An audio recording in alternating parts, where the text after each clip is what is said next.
नमस्कार मंडळी, कसे आहात तुम्ही सगळे? तर बघू शकतात आज पुन्हा एकदा घरून आलेला आहे थोडासा भाजीपाला. आपल्या झाडाची फळं आहेत सगळी घरी खाण्यासाठी. थोडासा मुळा लावलेला आहे गावरान पद्धतीचा, एकदम ताजे ताजे फ्रेश असे मुळे आलेले आहेत. त्यानंतर नादूला आवडतात पेरू, त्यामुळे झाडाला पेरू आले होते तर आईने ते पेरू दिलेले आहेत. त्यानंतर न इथे दिलेली आहेत खूप सारी रामफळं, खूप छान पिकलेली होती आणि खूप जास्त होती ती.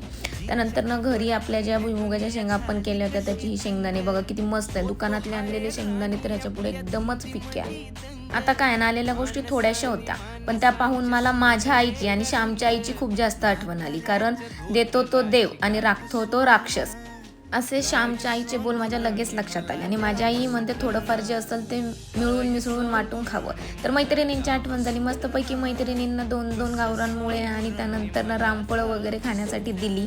बाहेरचं कितीही आणलं तरी पुरत नाही आणि घरचं थोडंसं असलं तरी सरत नाही. भेटूयात, बाय बाय.